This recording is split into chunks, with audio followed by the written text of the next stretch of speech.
Mi papá no llora. No lloró cuando murió su propia madre, una mujer a la que adoraba con una intensidad callada, que era lo más cerca que jamás llegó a un afecto abierto. Se paró junto a su tumba, un pilar de granito en un traje negro barato, la mandíbula tan apretada que pensé que se le podría quebrar. No lloró cuando me gradué de la universidad, summa cum laude, el primero de nuestra familia en lograrlo. Solo me dio la mano, un apretón firme y seco que transmitía algo que interpreté como orgullo, y dijo: «Buen trabajo, Daniel». Ni siquiera lloró cuando mi madre, su esposa durante 35 años, falleció después de una lucha brutal contra el cáncer. Planeó el funeral con la precisión logística de una campaña militar, pagó cada factura a tiempo y volvió a su casa vacía a vivir en un silencio que solo era un tono más profundo que el silencio en el que ya había estado viviendo. Mi padre, Arthur Vance, era un hombre forjado del lecho de roca del Medio Oeste y el deber silencioso. Las emociones eran un lujo, un gasto frívolo que hacía tiempo había decidido que no se podía permitir. Así que cuando vi su cara en el altar, supe que algo andaba mal. Estaba parado ahí, esperando a Chloe, mi futura esposa, caminar por el pasillo. El órgano tocaba algo clásico y esperanzador. La luz entraba a través de los vitrales de la vieja iglesia, y mi corazón latía contra mis costillas con un terror gozoso. Miré a los invitados reunidos, mis ojos buscando caras familiares, y aterrizaron en mi padre en la primera banca. Me miraba directamente, pero su mirada estaba desenfocada, distante. Su cara, usualmente una máscara estoica, estaba desmoronada. Sus labios temblaban, y una única lágrima perfecta trazaba un camino por las líneas curtidas de su mejilla. Después otra. No sollozaba, no hacía ningún sonido. Era una fuga silenciosa y agonizante, como si un recipiente a presión en lo profundo de él finalmente,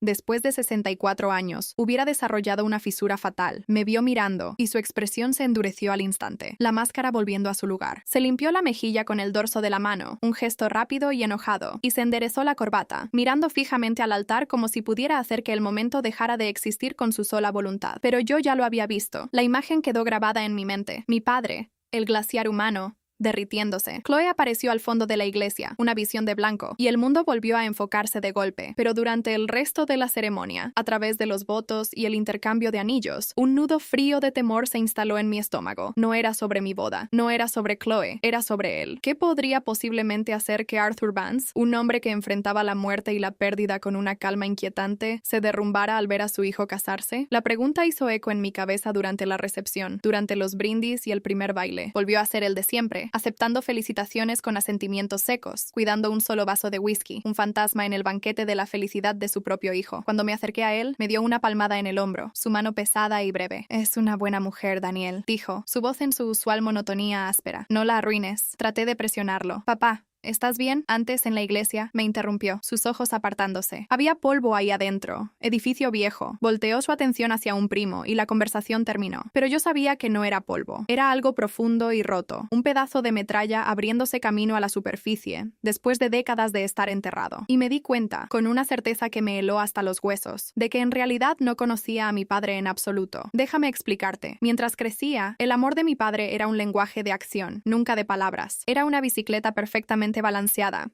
una cerca reparada, una factura de colegiatura pagada en silencio. Era ingeniero civil, un hombre que creía que el mundo podía hacerse seguro y predecible a través de la aplicación correcta de la física y el concreto reforzado, un ethos que aplicaba con el mismo rigor a los estribos de puentes y a su único hijo. Me enseñó a cambiar una llanta, a balancear una chequera, a cablear un enchufe. No me enseñó a hablar de mis sentimientos. Eso era el dominio de mi madre. Ella era el sol para su piedra, el corazón cálido y vibrante de nuestra pequeña casa silenciosa. Llenaba los silencios que él creaba con risa e historias. Traducía sus acciones bruscas a un vocabulario que yo podía entender. Cuando pasó una semana entera construyéndome un librero ridículamente sobrediseñado, ella decía: «Tu padre está tan orgulloso de que leas, Daniel. Quiere que tus libros tengan un hogar seguro». Cuando manejó 3 horas en una tormenta de nieve para arreglar mi radiador descompuesto en mi dormitorio universitario, ella explicaba: «Solo necesitas saber que estás calientito, cariño. Así es como te dice que te ama». Sin ella, la casa era solo una colección de electrodomésticos bien mantenidos y cuartos silenciosos. Después de que ella murió, traté de cerrar la brecha. Lo llamaba todos los domingos. Las conversaciones eran ejercicios de futilidad. «¿Cómo estás, papá?» «Bien». «¿Qué hiciste esta semana?» «Trabajé, arreglé el canalón». «¿Pasó algo interesante?» No, era como hablar con una pared, pero una pared a la que estaba genética y moralmente obligado a seguir llamando. Chloe, mi entonces prometida, era más paciente. Veía algo en él que yo hacía tiempo había dejado de buscar. «Solo es reservado, Dan», decía. «Viene de una generación de hombres a los que les enseñaron que mostrar emoción es una debilidad, pero te ama. Voló a Nueva York solo para ayudarte a armar un armario de IKEA.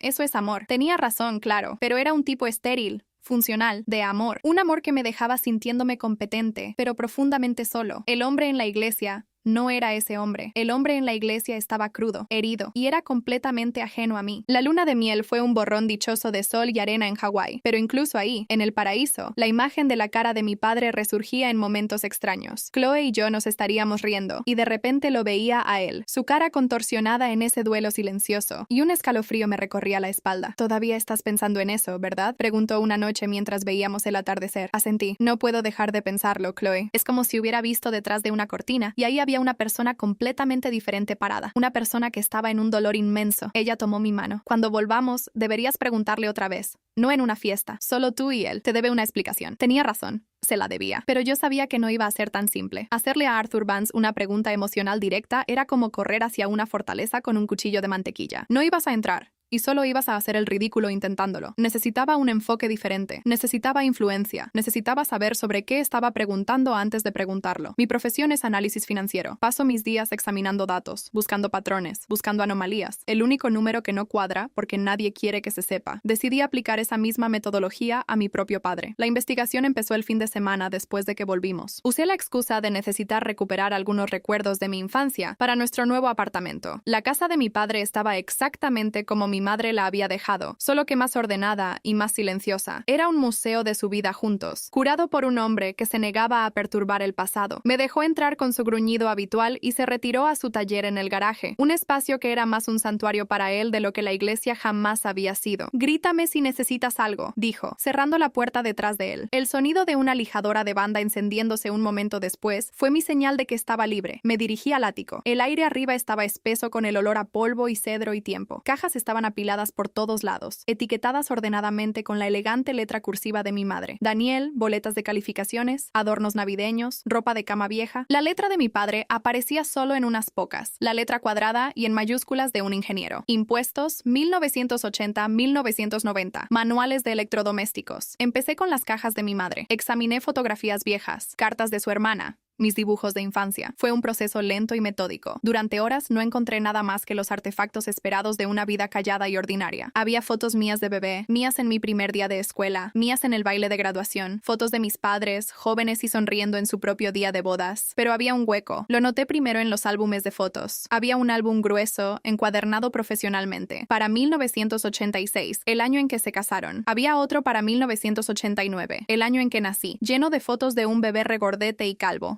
Pero no había nada para 1987 o 1988, solo un espacio vacío en el estante. Era algo pequeño, un descuido tal vez, pero se sentía significativo. Era un dato que no encajaba con el patrón. Mi madre era una archivista meticulosa de la vida de nuestra familia. No se habría saltado 2 años sin más. Me moví hacia un gran baúl de madera en la esquina, marcado simplemente como recuerdos. Esta era su colección más privada. Adentro, debajo de su vestido de novia y las medallas militares de mi abuelo, encontré una pequeña caja metálica con candado. Era sencilla, gris, del tamaño de una caja de zapatos, sin etiqueta. Mi corazón empezó a latir un poco más rápido. Esta era la anomalía. La bajé. La lijadora en el garaje todavía chillaba. Entré a su oficina, un cuarto en el que rara vez había entrado de niño. Era espartano. Un escritorio, una mesa de dibujo, estantes de libros de texto de ingeniería. Rebusqué en los cajones de su escritorio buscando una llave. En el fondo del cajón inferior, metida bajo una pila de planos viejos, encontré una pequeña llave de bronce deslustrada en un simple anillo metálico. Se veía vieja. Me temblaba la mano cuando la inserté en el candado de la caja gris. Giró con un clic satisfactorio. Levanté la tapa. El contenido era escaso. Había una pequeña pulsera de hospital amarillenta con un nombre impreso en la banda de plástico. La tinta estaba desvanecida, pero pude distinguirla. Vance Alora. Había un único y perfecto mechón de cabello rubio suave atado con un listón rosa. Había un pequeño certificado doblado. Lo desdoblé con cuidado. Era un acta de nacimiento. Alora Vance, nacida el 3 de mayo de 1988. Padres, Arthur Vance y Helen Vance. Y debajo, otro documento doblado, un acta de defunción. Alora Vance, fallecida el 17 de noviembre de 1988. Causa de muerte, meningitis bacteriana aguda. Me quedé sentado ahí en el piso de la oficina de mi padre. Los documentos extendidos frente a mí, y el mundo se inclinó sobre su eje. Tenía una hermana cuya existencia jamás supe. Alora. El nombre se sentía extranjero, y aún así dolorosamente familiar. Había vivido durante 6 meses y 14 días. Había nacido 1 año y medio antes que yo. Habían tenido una hija, la habían perdido, y después me tuvieron a mí. Y en 30 años, nunca, ni una sola vez, habían dicho su nombre. El silencio en la casa de repente era inmenso, sofocante. No era solo la ausencia de la voz de mi madre, era el peso activo y aplastante de un secreto guardado durante 3 décadas. La distancia de mi padre, su austeridad emocional, su obsesión con la seguridad y lo práctico, todo se enfocó de una nueva y aterradora manera. No era solo un hombre callado, era un hombre vaciado por un duelo tan profundo que lo había sellado en una tumba y había hecho guardia sobre él durante toda mi vida. El sonido de la lijadora en el garaje se detuvo. Escuché sus pasos pesados en el piso de concreto. Después, el chirrido de la puerta trasera. Rápida, cuidadosamente, puse todo de vuelta en la caja. La cerré con llave y la metí en mi mochila. Volví a poner la llave en el cajón de su escritorio, exactamente donde la había encontrado. No podía confrontarlo, no así. No todavía. Estaba tambaleándome, a la deriva en una nueva versión de mi propia historia. Necesitaba un ancla. Necesitaba a alguien que pudiera contarme la historia desde afuera. Salí de la casa aturdido, murmurándole algo a mi papá sobre haber encontrado lo que necesitaba. Solo asintió, las manos cubiertas de aserrín. Su cara una vez más, una máscara impenetrable. El manejo a casa fue un borrón. Chloe me recibió en la puerta.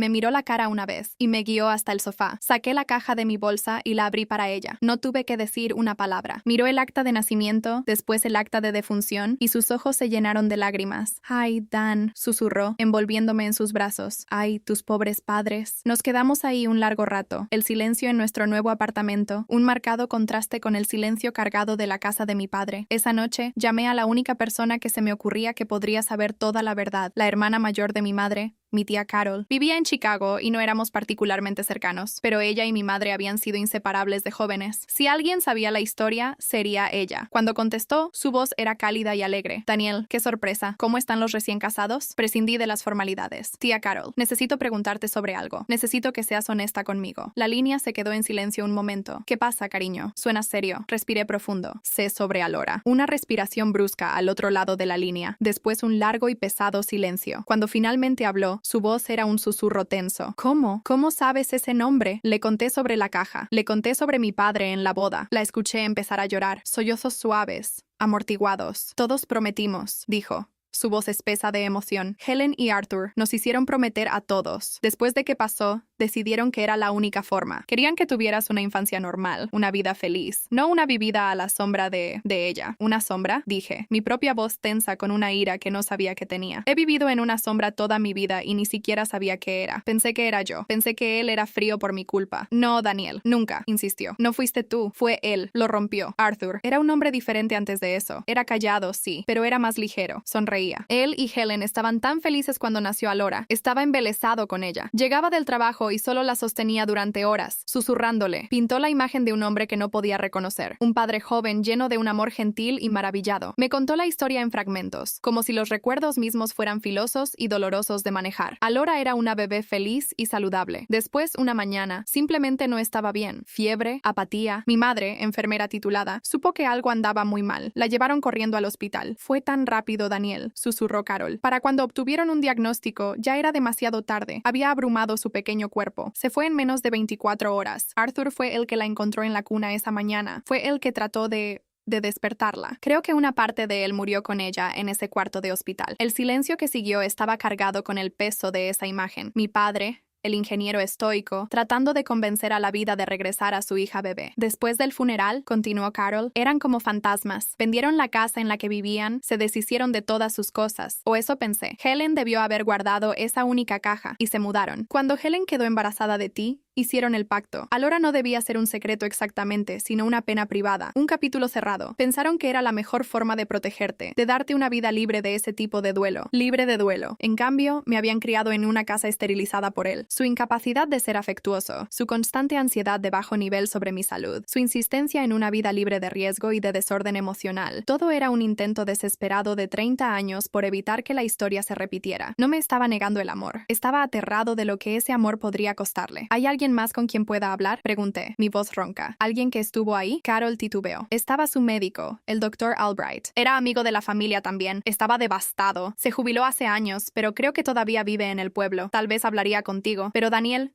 ten cuidado. Estás abriendo una puerta que tu padre clavó cerrada por una razón. Sabía que tenía razón, pero la puerta ya estaba abierta. No podía cerrarla ahora. Al día siguiente, encontré el número del Dr. Robert Albright en un viejo directorio telefónico. Sonaba frágil, pero agudo al contestar. Me presenté, y cuando dije el nombre Arthur Vance, hubo una pausa. Daniel, dijo, su voz suavizándose. El hijo de Helen. Suenas como tu madre. Le dije por qué estaba llamando. Le dije que sabía sobre Alora. Hubo otro largo silencio. Ya veo, dijo finalmente. Siempre me pregunté si este día llegaría. Arthur y Helen fueron muy claros. Pero ya eres un hombre adulto. Tienes derecho a la historia de tu propia familia. Aceptó reunirse conmigo. Su casa era un pequeño bungalow ordenado lleno de libros y el aroma a tabaco de pipa. Era un hombre de cara amable, en sus 70 tardíos, con ojos azules acuosos. Me sentó en su estudio y habló durante más de una hora, su voz gentil, pero sus palabras clínicas y precisas, de la forma en que un doctor relata un caso difícil. Llenó los huecos de la historia de Carol. Describió la velocidad agresiva y aterradora de la enfermedad meningocócica. No me ahorró ningún detalle sobre la batalla médica, las medidas desesperadas, la futilidad final de todo. En 1988 no teníamos las vacunas que tenemos ahora, explicó, las manos entrelazadas sobre su escritorio. Fue un rayo, un horror estadístico. No había nada que nadie pudiera haber hecho diferente. Le dije eso a Arthur 100 veces. No estoy seguro de que alguna vez me creyera. Se inclinó hacia adelante, su expresión llena de una tristeza de décadas. Lo que tienes que entender sobre tu padre, Daniel, es que estaba aterrado de convertirse en padre. Él mismo había tenido una infancia difícil, un padre distante. Ya conoces la historia. Estaba tan preocupado de que no supiera cómo amar a un hijo. Y después llegó Alora y fue como si se encendiera una luz en él. Fue natural, tierno, paciente, absolutamente devoto. Fue mejor padre en esos 6 meses de lo que muchos hombres son en toda una vida. El Dr. Albright suspiró, mirando por la ventana. Perderla no solo le rompió el corazón, destrozó su confianza, confirmó su miedo más profundo, que no estaba equipado para esto, que cualquier cosa que amara tan profundamente le sería arrebatada. Cuando tu madre quedó embarazada de ti, estaba aterrado, absolutamente paralizado de miedo. Este pacto de silencio no era solo sobre protegerte a ti, era sobre protegerse a sí mismo. Construyó un muro alrededor de su corazón para que nunca pudiera ser destrozado así de nuevo. Decidió ser un padre competente, un proveedor, un protector. Renunció a ser uno cariñoso. Pensó que era más seguro. Salí de la casa del Dr. Albright con una tristeza profunda y doliente. La ira que había sentido se había ido, reemplazada por una ola de empatía tan fuerte que casi me doblaba las rodillas. Durante 30 años había visto el silencio de mi padre como un rechazo. Había interpretado su distancia como una falta de amor, pero era exactamente lo opuesto. Era el tejido cicatricial de un amor tan inmenso que casi lo había destruido. Su frialdad no era una ausencia de sentimiento, era un testimonio de qué tan profundamente había sentido alguna vez. Su constante preocupación de bajo nivel, su exceso de precaución, la forma en que revisaba y volvía a revisar mi temperatura cada vez que tenía un simple resfriado. No era una falta de fe en mí, sino el fantasma de una fiebre que nunca pudo olvidar. El recuerdo de la boda regresó a mí, pero esta vez era diferente. No vi a un hombre extraño y roto. Vi a un padre viendo a su hijo entrar a un futuro que su hija nunca tendría. Estaba viendo la boda a la que nunca asistiría por ella. Estaba viendo los nietos que ella nunca le daría. Me estaba viendo a mí, su hijo vivo, un recordatorio constante, doloroso y hermoso de la hija que había perdido. Sus lágrimas no eran solo por mí, eran por ella. Eran lágrimas de alegría por esa continuación y lágrimas de un dolor insoportable por la vida que había sido cortada de tajo. Las dos emociones, alegría y duelo, se habían enredado tanto dentro de él que finalmente, después de 30 años, se habían derramado. Sabía qué tenía que hacer. Manejé hasta la casa de mi padre. Era una tarde de martes. Sabía que estaría en su taller. Lo encontré ahí, parado sobre un torno, un pedazo de madera girando hasta convertirse en un cilindro perfecto. Apagó la máquina cuando me vio, limpiándose las manos en un trapo. Se veía cansado. Daniel, dijo, su voz neutral. ¿Se te olvidó algo más? Negué con la cabeza. Estaba sosteniendo la pequeña caja metálica gris en mis manos. Caminé hacia su mesa de trabajo y la puse entre nosotros. El aire se volvió espeso y quieto. Miró fijamente la caja, su cara ilegible, durante lo que se sintió como una eternidad. No preguntó de dónde la había sacado. Lo sabía. No dije nada. Solo esperé. Finalmente, extendió una mano temblorosa y la posó sobre la tapa. Levantó la vista hacia mí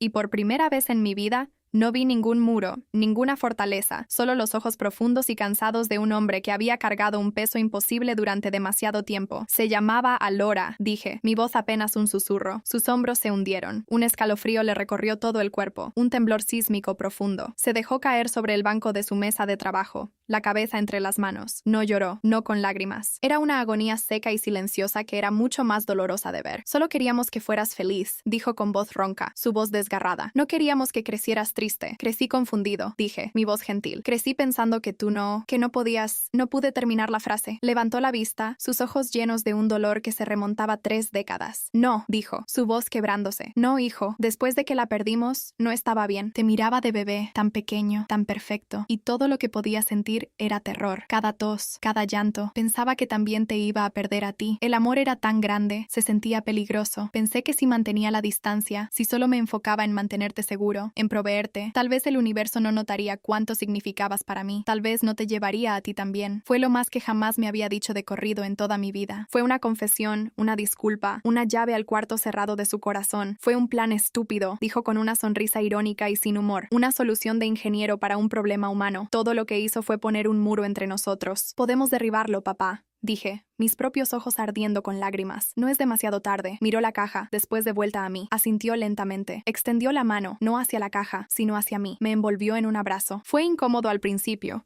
2 hombres que no conocían la forma del otro, pero después se sostuvo, sus brazos envolviéndome con una fuerza que no había sentido desde que era un niño pequeño, y enterró su cara en mi hombro. Y por segunda vez en mi vida, sentí el cuerpo de mi padre temblar con sollozos silenciosos y desgarradores. Estaba llorando a su hija, estaba abrazando a su hijo, y por primera vez, el silencio entre nosotros estaba lleno no de distancia, sino de una verdad compartida, desgarradora y hermosa. Los meses que siguieron fueron una revelación silenciosa. Nuestras llamadas semanales cambiaron. Los reportes monosilábicos sobre el clima y las reparaciones de la casa fueron reemplazados por conversaciones reales. Preguntaba por Chloe, preguntaba por mi trabajo. Empezó a contarme historias sobre su propia vida, pequeñas anécdotas de su infancia, recuerdos de mi madre antes de que yo naciera. Era como si abrir la puerta hacia Alora hubiera abierto todas las demás puertas también. No hablábamos de ella todos los días, ni siquiera cada semana, pero ya no era un fantasma acechando los pasillos. Era una presencia, una parte de la historia de nuestra familia que finalmente podía ser reconocida. Un sábado, llamó y me pidió que fuera a verlo. Cuando llegué, tenía 2 álbumes de fotos extendidos sobre la mesa del comedor, el de 1986 y el de 1989. En medio había un álbum nuevo, vacío. Encontré algunas fotos, dijo, señalando una caja de zapatos. Carol las mandó, fotos de ella. Pensé que tal vez podríamos ponerlas en orden, llenar el hueco. Pasamos la tarde juntos, arreglando las pocas y preciosas fotografías de mi hermana. Mi padre sosteniendo a una bebé pequeña y envuelta en mantas con un mechón de pelo rubio. Mi madre radiante, viéndose exhausta y luminosa, Alora en una silla alta, una mancha de camote dulce en la mejilla. Con cada foto, mi padre me contaba una pequeña historia. Este fue el día en que la trajimos a casa. Estaba tan asustado de que se me cayera. Le encantaba el patito amarillo en la tina. Salpicaba hasta que todo el piso quedaba empapado. Estaba reconstruyendo su propia memoria mientras construía la mía. La estaba dejando vivir de nuevo, no solo como una tragedia, sino como una persona. Se la estaba devolviendo a sí mismo y dándomela a mí por primera vez. Un año después de la boda, Chloe y yo descubrimos que estábamos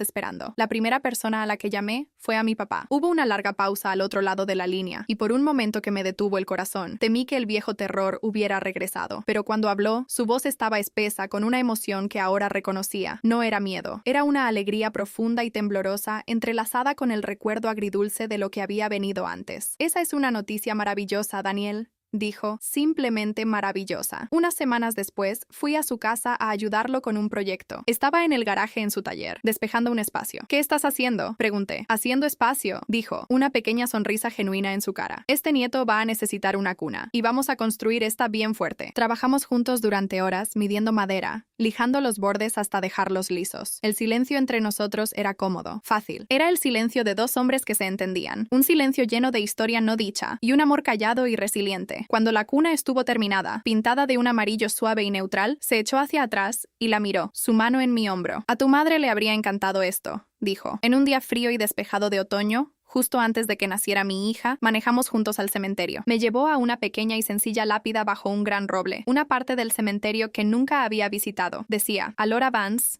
amada hija, 3 de mayo de 1988, 17 de noviembre de 1988. Una luz para nuestras vidas. Mi padre se arrodilló y limpió unas hojas caídas de la piedra. Me quedé de pie a su lado, mirando el nombre de la hermana que nunca conocí, la persona cuya breve vida y trágica muerte habían moldeado la mía de formas que apenas estaba empezando a entender. Se quedó arrodillado durante mucho tiempo, la mano descansando sobre el granito frío. Alora, dijo, su voz suave pero clara, él es tu hermano, Daniel. Quería que lo conocieras. Levantó la vista hacia mí, mí, sus ojos claros. El dolor todavía estaba ahí, una parte permanente de su paisaje, pero ya no era toda la vista. Ahí también había paz. Y en ese espacio callado y sagrado, finalmente entendí. Las lágrimas en mi boda no fueron el comienzo de su dolor, fueron el comienzo del fin de su silencio.